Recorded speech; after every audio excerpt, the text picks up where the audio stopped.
மக்கள் வணக்கம். உலக தமிழ் அறிவாளிகளே, சித்தர்களின் அருளால் நலமுடன் பல்லாண்டு வாழ்வோம்.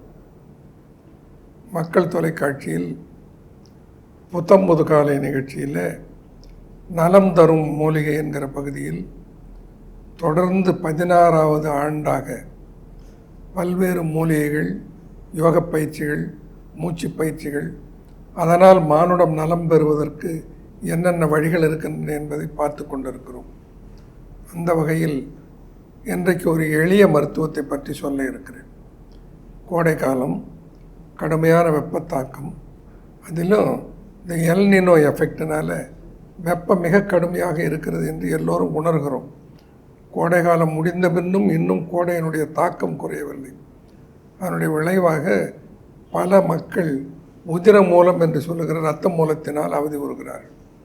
அதாவது மலம் கழிக்க போகிற போது மலம் கழிப்பதற்கு முன் சிலருக்கு ரத்தம் வரும், சிலருக்கு மலம் கழிக்கிற போது மலத்தின் மீது பூசியதை போல ரத்தம் வரும், சிலருக்கு மலம் கழித்த பின்னால் ரத்தம் சொட்டு சொட்டாக வரும், சிலருக்கு மலம் பீச்சாங்குழல் அடிப்பதை போல இந்த இரத்த குழாயிலே அந்த ஹெமராய்டு இருக்குமானால் பீச்சாங்குழல் அடித்தால் போல ரத்தம் வரும்.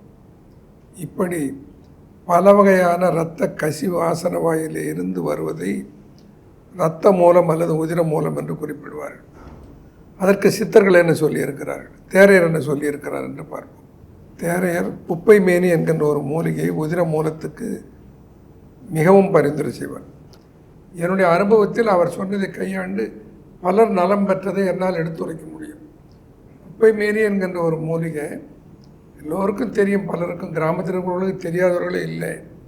இந்த குப்பை மேனி மூலிகையுடைய இலைகள் கொஞ்சம் இலையை பறித்து வந்து நன்றாக கழுவிவிட்டு அதை அம்மியில் இட்டு அரைத்து அல்லது கல்வத்தில் இட்டு அரைத்து அதை அரைத்து எடுத்து சார்ந்து இருக்கிறது பாருங்கள், அது ஒரு கோலிக்குண்டு அளவுக்கு, கோலிக்குண்டு அளவுன்னா ஏறத்தாழ 4 to 6 கிராம். நீங்கள் இடையில கேட்டிங்கன்னா அந்த அளவுக்கு அந்த குப்பை மேனி சாறை எடுத்து அந்த சாறை மோரிலோ, மோர்னா கடைஞ்சி வெண்ணெய் எடுத்துட்ட மோர், பசுமோர், இந்த மோரிலோ அல்லது தண்ணீரில் கலந்தோ வெறும் வயிற்றில் காலையில் ஒரு வேளை 1 வாரம் சாப்பிட்டா போதும். இந்த உதிர மூலத்துக்கு அது முடிவு கட்டுகிறது. உதிர மூலம் என்பதே இல்லாமல் செய்து விடுகிறது. ஆசன வாயில் உதிர கசிவு, அதற்கு ஒரு நல்ல மருந்தாக தேரையர் சொன்னது, தந்த மூலப்பிணி தீ தந்திடுவும் சர்வ குன்மம் உந்து குன்மம் உதிர மூலம். குன்மம் என்பது அசீரணம், உதிர மூலம்னா இரத்த மூலம், இரத்தம் வர்றது. இந்த இரத்த மூலத்துக்கு மிகச்சிறந்த மருந்தாக தேரையர் அவர்கள் பரிந்துரை செய்கிறார்கள். நான் பலருக்கு அதை பரிந்துரை செய்து அவர்கள் நலம் பெற்றதையும் நான் அறிவேன். இன்னும் ஒரு வகையில் சொல்ல போனோன்னா, சிலர் குப்பை மேனி தெரியாது, எனக்கு அதை எப்படி தயாரிக்கிறதுன்னு தெரியாது, அது சாப்பிட்டு ஏதாவது ஆகிட்டா என்ன பண்ணுறது, ஒன்றும் ஆகாது. குப்பை மேனியில் அளவு அதிகமானால் கொஞ்சம் வாமிட் ஆகும், அளவு கம்மியானால் பலன் கொஞ்சம் கம்மியாக போகும், அவ்வளோதான். அது 1 வாரம் எங்கேருந்து 10 நாள் கூட சாப்பிடுக்கலாம், அது என்ன ஆக போகிறது. அப்போது அந்த உதிர மூலத்தை குணப்படுத்த குப்பை மேனி மிகச்சிறந்த ஒரு மூலிகை.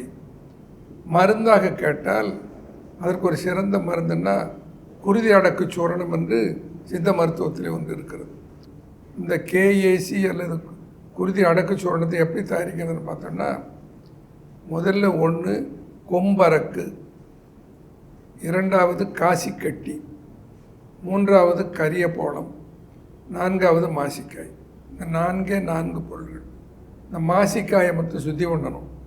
எப்படி சுத்தி பண்ணணும்னா, மாசிக்காயை கொண்டு வந்து சாதம் வேகிற போது அது வெந்து வருகிற சமயத்தில் அந்த சாதத்திலே வைத்து விட்டு அது வடிக்கலாம் கூட, இப்படி வடித்து எடுத்துட்டோம்னா அந்த சாதத்தில் இருக்கும் அந்த மாசிக்காய், அது வெந்திருக்கும். அந்த மாசிக்காயை எடுத்து தொடச்சிட்டு இல்லை கழுவிட்டு கொஞ்சம் உலர வைத்து லேசாக நெய் தடவி அதை வறுத்தால் வெடிக்கும். அப்படிப்பட்ட சுத்தம் செய்யப்பட்ட, அப்படி சுத்தி செய்யப்பட்ட மாசிக்காய், காசிக்கட்டி, கரியப்போளம், கொம்பரக்கு, 4 மூலிகை. இந்த 4 சம அளவில் கொண்டு வந்து மிக்சியில் போட்டு அரைக்கலாம். அரைத்து சலித்து சூரணமாக எடுத்துக்கொள்ளலாம். அதே கேப்சூல் அடைத்து ஒரு நாளைக்கு ஒரு கேப்சூலை சாப்பிட்லாம். அல்லது அப்படியே அந்த மாத்திரையை கொஞ்சம் அந்த சூரணத்தை தேனில் குழச்சி சாப்பிட்லாம்.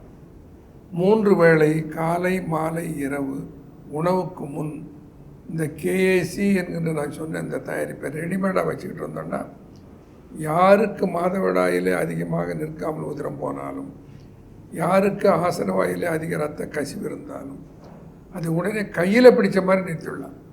எவ்வளவு சாப்பிட்லாம்? 500 mg ஒரு வேளைக்கு காலை மாலை இரவு.